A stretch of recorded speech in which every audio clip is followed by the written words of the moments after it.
Hello everyone, welcome back to my channel Gyani Param. In today's video, we will see a very inspiring story about a person who challenged the circumstances, who challenged the narrative, and came out as a very successful person. He educated himself, got a really strong corporate career, and not only that, he wanted to make an impact. I call it the real heroes of India. Today, we will speak with Arif, who is a founder of WES. So without any further ado, let's dive into the video. Hey Arif, welcome to my channel Gyani Param. Thanks for joining in today and giving us time. Thank you, Param. Thank you for hosting me. Great. So today's video is very special. I'm doing this after a fairly long time. Was held up with quite a few things in terms of work, but I thought I'll start with a meaningful video once I'm back on my YouTube journey. And you came along. Recently, I had an opportunity to connect with many kids within your organization. So I thought, what better way to start off with? It's actually having a conversation with you. So before we dive into the content of the video, I just wanted to request you to introduce yourself to everyone. For sure, for sure. Thank you so much once again. So as you know, my name is Arif. I'm actually based in Luxembourg. I also work here in India, in a place called Shahdol, Madhya Pradesh, which is a tribal district in south of MP. We run an organization called West Foundation. West stands for Wazir Education Society. It's like a people's movement. Some of my friends and I started this movement where we simply wanted to educate kids of this area. And we started really small about 3 years ago in 2020, right after COVID. And that's how the journey started. And that's how we connected I think last week, when we invited you to interact with our students through one of our program called Special Virtual Class. So that's let's say the brief introduction what we do. During the course of this conversation, I might talk about all the programs and the journey from the beginning, from the very start. So maybe to begin with, this is the short introduction. No, but that's brilliant, Arif, right? And before we dive into West, something about yourself, who Arif is, where is he from, what are you currently doing? So that might also be helpful in understanding how you landed up in West eventually, right? Yeah. So I have a very ordinary sort of a journey. I come from below poverty line family. I was born and brought up in Madhya Pradesh, same place, Shahdol, Dhanpuri is the now town name. And but luckily, I got the opportunity to get little education, right time. It was mostly about luck and least about my hard work.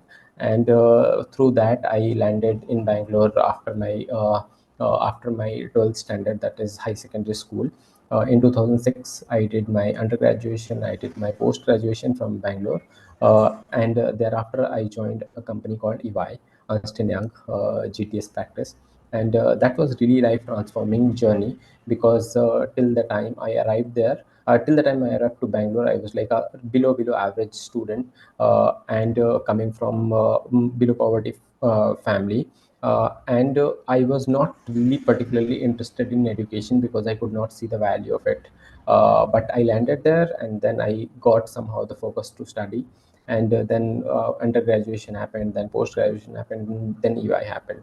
EY actually taught me a little more in detail the real importance of education, and it gave me the opportunity to connect with people, and evolve myself as a professional who valued education then. Journey continued. I worked for a few years there. Then I got a chance to go to the US through EY, and then I came back. And then after a few months, I decided to move to Luxembourg. Luxembourg is a very tiny country in Europe, next to Germany, in between Germany, France, and Belgium. Yeah, so there, along with me, a couple of my friends also moved. Luckily, that time, some of my closest friends. So we sort of built like a community, and there I started working with a big four organization. And thereafter I joined a company called Generali, which is a reinsurance company, and I work with them now as head of accounting treasury department. And the journey of West is actually interconnected here. So for your audience, maybe this could help to fully understand how we started it. So basically, in 2021, we had an unfortunate situation. All of us had a very tough time during COVID, And I happened to spend a little time here in Dhanpuri, in India, which was about 3 months time in one stretch. So all the previous journey from 2006 to 2021, roughly about 15, 16 years, I was always visiting my hometown, my homeland, but the visit was merely 2 weeks, 1 week, or something like that, and then I was going back to Bangalore or to US or to Europe. But this time during COVID, during this unfortunate incident, I happened to spend some time with the community here, which was already in hardship. And I happened to speak with one of the students who was supposed to be a student here in my neighborhood. And I started to casually ask to her, like, how are your studies going? Like, we all of us do this, right? We ought to ask our younger friends how are they doing in their academics. And on the outset, she said everything is fine, it's going good. But me being a skeptical mind, a former auditor, I kept questioning her, and I asked her more questions as to how do you do the classes, how do you ensure that you do the homeworks, etc. And very soon I realized that it was supposed to be online classes, and she was one of the kids in the family which had four kids, four children. So basically she could not really do the classes because they had only one device in the family. So I instantly thought that it's the problem of device. So what I can do is I can give my laptop, and she could attend the classes. And I immediately, because my laptop was on my lap, I was seated there. I extended my laptop. So okay, you can take my laptop, आप मेरा laptop ले लो, उससे class करना. So with lot of spark in her eyes, with a lot of happiness, she tried to use it. But instantly I realized that she could not even turn on the computer, turn on the laptop. So I was like, कि क्या हुआ इसमें, क्या on नहीं हो रहा है?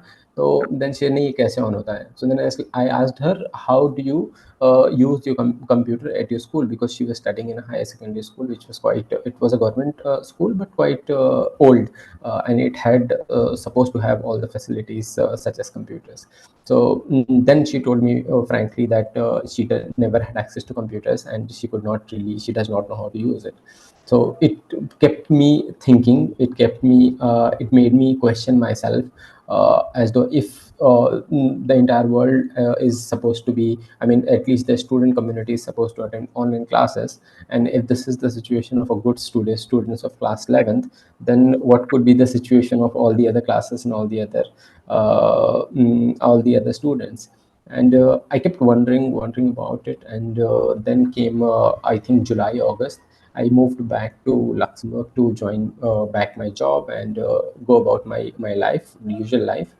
And but this question always lingered around, and I was like, something must be done here, something ought to be done here.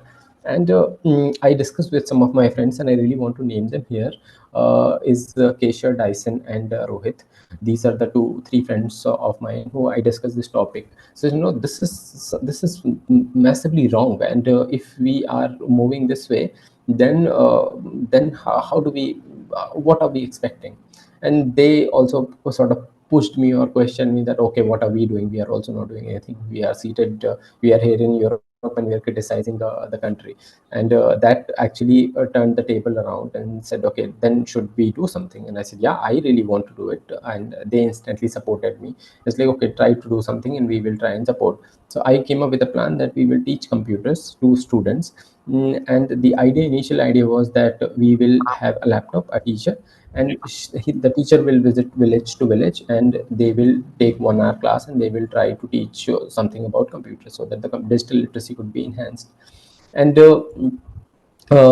and they all said that, yeah, it's good idea, let's start with this.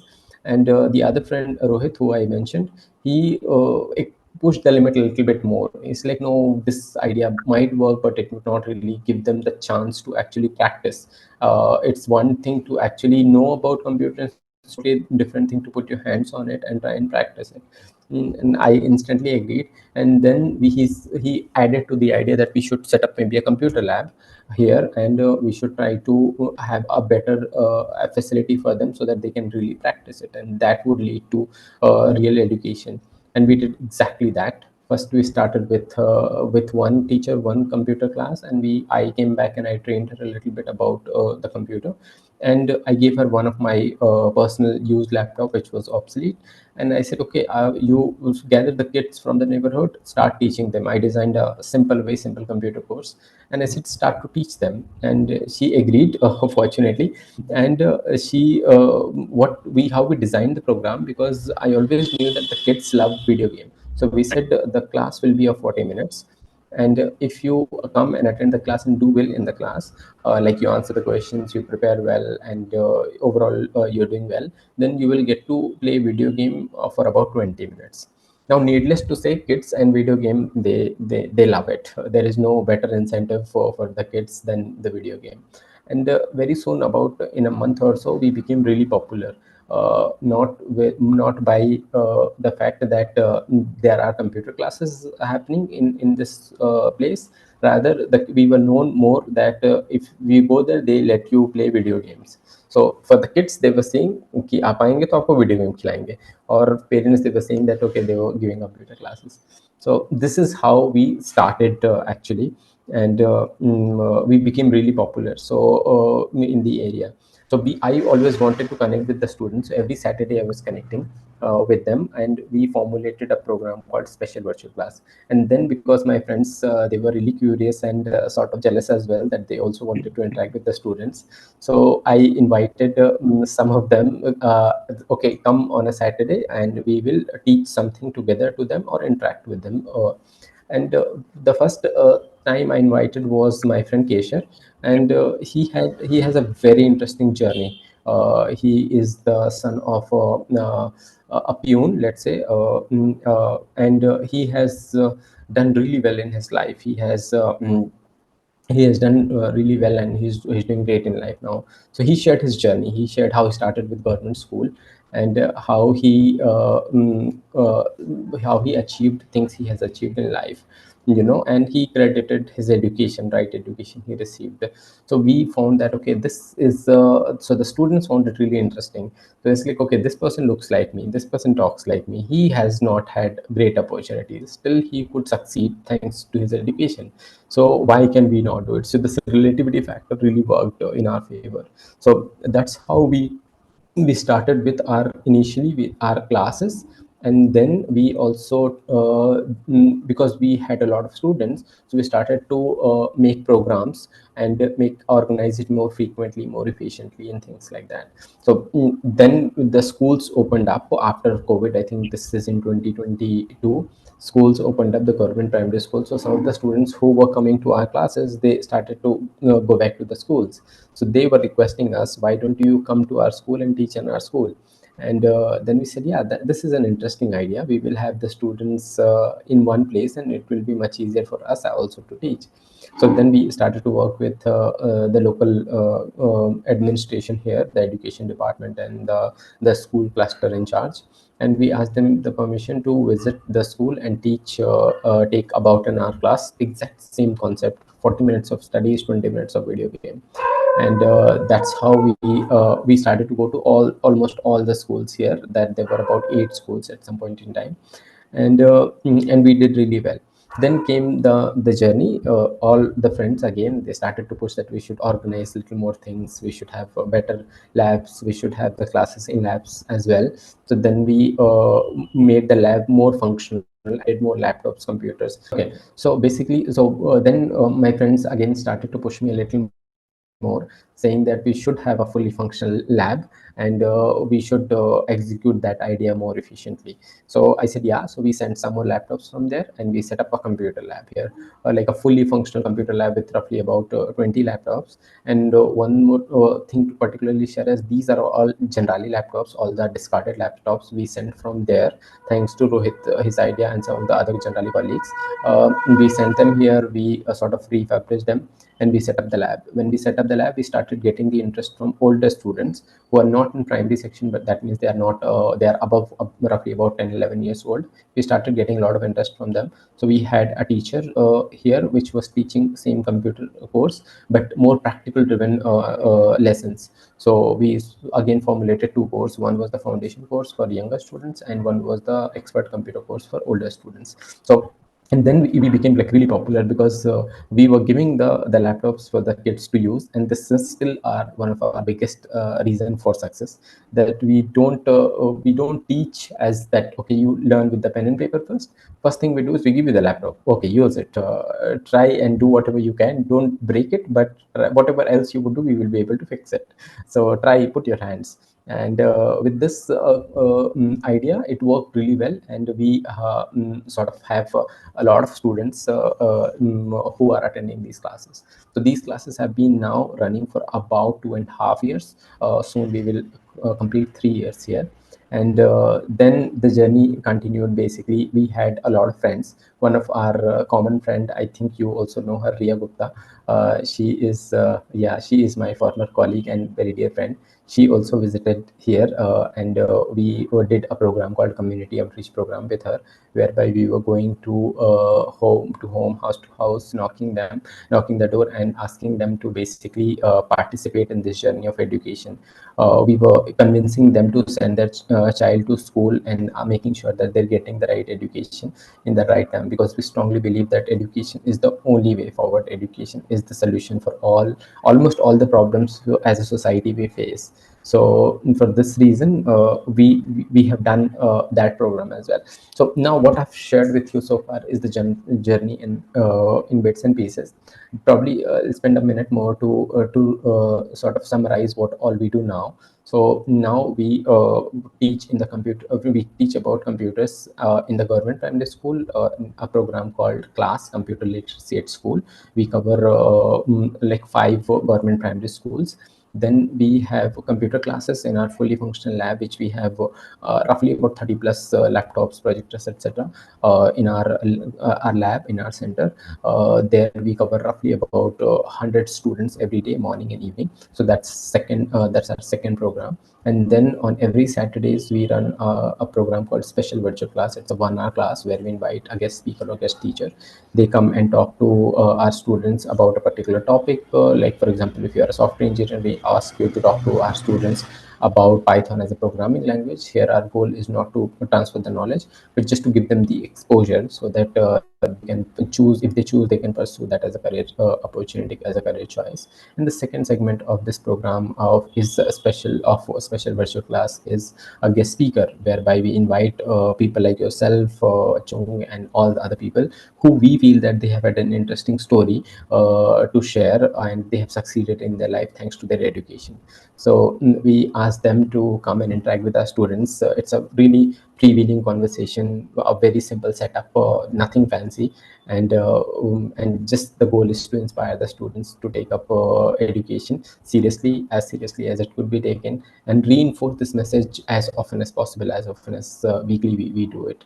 We have had the opportunity of hosting some of the eminent people from society, many of them who have done exceptionally well in their life thanks to education, including some of the IAS, IFS, IPS, IRS officers, like the civil servants, many great minds from legal and judicial services, many great minds from corporate services, in the corporate sector and services. So this is one of the program which has worked really well for us, and it has really inspired a lot of students.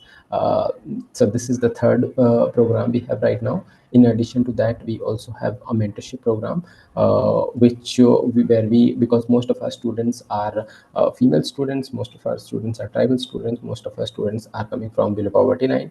Most of our students, almost all of our students, are first generation learners. So for them, we have a mentorship program as well. We include people from all walks of life to guide them, enable them to pursue education.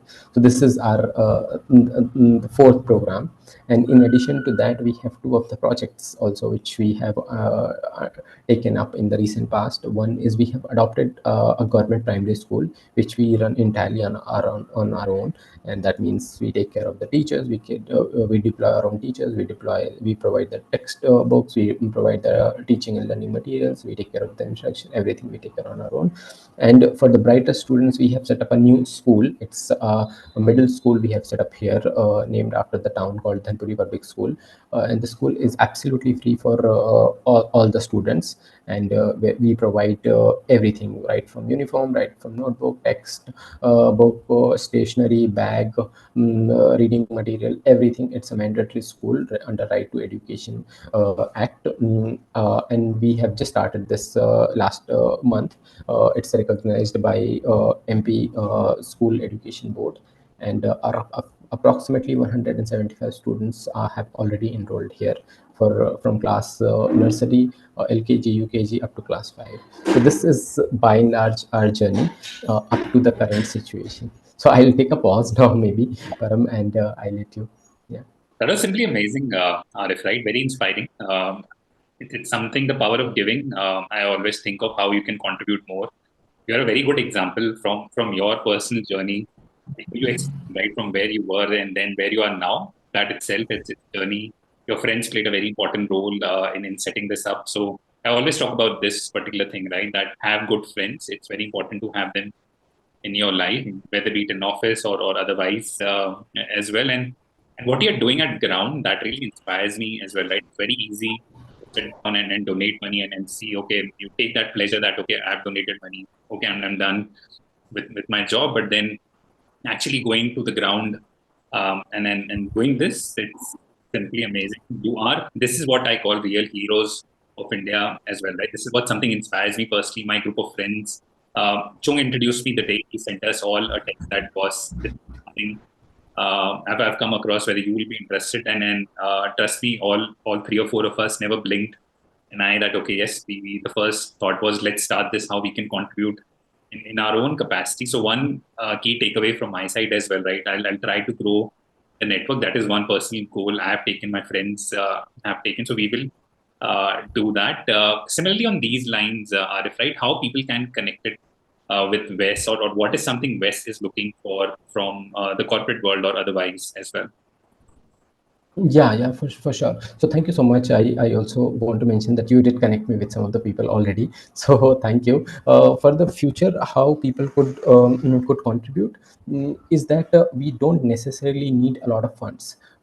So money wise, we are quite good. All the friends who are part of this from day one, we are sort of financially able to manage what we want to. We are financially able to manage. That does not mean that we don't require support. We do need, but that's not our first priority. First priority is to get the people involved, because people only move for make the movement, not the money, not the funds. So we have two opportunities for people to connect or have a real impact. One is that we need people who have interesting stories to share, and how if they have succeeded thanks to their education. This is the most important part, which we look for from people. We would like to invite them virtually for a special virtual class as a guest speaker or a guest teacher. That helps a lot. So this is one thing.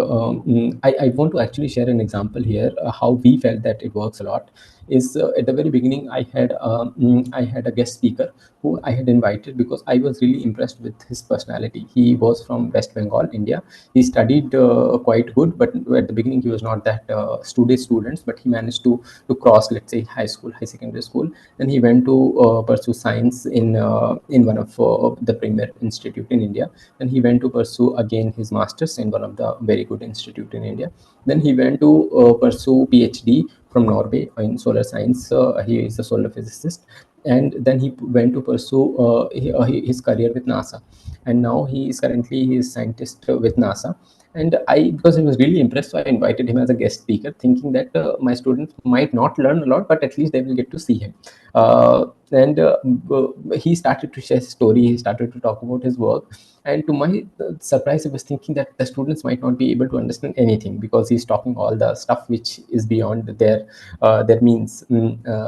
But to me, when I took the feedback from the students, I do that every week. So like, what did you like? आपको क्या अच्छा लगा sir से बात करके? तो one of the students, a female student, she said, sir ये हमारे जैसे दिखते हैं, हमारे जैसे बात करते हैं, और ये भी 10th में फेल हुए थे ऐसा करके, और जब ये सोलर साइंटिस्ट बन सकते हैं, नासा में पहुंच सकते हैं, तो हम भी तो कर ही सकते हैं. So that gave me the push, and that gave me the reason that why this program works really well, because it has this spontaneous genuine connectivity with the speaker and the students, because these are not really professional, motivational, or inspirational leaders, inspirational, speakers. These are genuine people, just like you and me, who have done something in their life, something meaningful in their life, thanks to their education. Therefore, it is extremely important to connect our students with such people. And so the first request is to you and to your audience, is to recommend to us people who they feel, or you feel, that they have an interesting story to share with our students. This is always step one. Then step two could be, is we have in past couple of years, we have been trying to actually cultivate the reading habit in our students and in the community at large.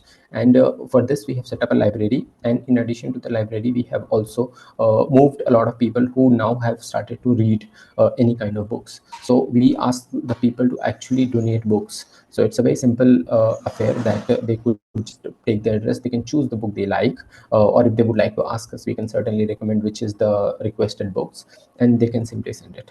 This also, earlier we thought that this is a bad idea, because we were trying to ask people to read books in a community where the literacy rate is just 60-65%. So it was a bad idea. But some of the people, and there are very few people who like to read, still the number is not that supportive of this fact, but their motivation and their interest has really made us move. So for this reason, we always ask people to send books, as many books as possible. This could not only be that the story books, or the novels, or anything. It could be those books which could be kept in the library, and that could be used by the students to read. And in addition, they could also send us a simple textbook of fifth standard, seventh standard, eighth standard, and things like that. So those are really being utilized directly by our students and the community we have sort of formulated here, which we begin to actually develop the reading habit. We could not do great with the adults, but with the younger generation, it's really, really working well. So these are the two sort of an expectation which I feel is that it doesn't cost a lot in terms of speaking monetarily wise, but it has long lasting impact on the society. And I feel it's a very good investment in the society, and that is part of our responsibility. We talk about corporate social responsibility, and I think this is the responsibility of every individual, including me, you, and everybody else who's perhaps watching this video, that we could at least do this little step, and that for us is a very big thing. Point noted, Arif. That's something I'll take up as a key takeaway from this session as well, right? It was amazing hearing your story, how you came up with Wes, and at the end, I just want to congratulate you, salute you as well, that you're doing an amazing job. Thank you, firstly, on behalf of everyone who would be watching this video. Thanks to you, your volunteers, your friends who made this happen, and again, in future as well, people who would be joining you via many mediums as well. So I wish you the best for this journey. Keep on doing this excellent work, and in whatever capacity we can be associated, we will surely be. That's one thing I can assure you from our side. So it was nice talking to you, Arif, today, your journey about West and your future plans as well. And in terms of contribution, good takeaway, it's not the money which matters, it's the time of people. You want to make sure the kids listen to the stories, what people have. And again, books is something I'll definitely keep that in mind, and request everyone as well to contribute their time, books, and whatever things you feel would make a difference to West and such organizations as large. Thanks a lot. Thanks a ton, Arif. Again, anything else you want to cover, or you want to close the session with any message for us? For sure, for sure. So first of all, thank you so much for hosting me, for having me on your show. Thank you. One thing, very little thing, is that any step taken to make the society a better place is a big step. So I would request all of us to, in whatever capacity we can make a difference, we should try that for sure. After 3 years of me doing this, I'm fully and 100% convinced that it does make a lot of difference. So anything we do will be helpful for the future of the society. Great. Thanks, Arif. That's a very strong message, I feel. Thanks for watching this video, everyone. I do request to share this with your friends, your family members, and who can help, who want to be a part of this particular organization called West. And again, Arif, great work. Keep on doing what you're doing, and we'll stay connected. Thanks a ton today. Okay. For sure, for sure. Thank you so much, Param. Thank you. Take care. Okay, thank you.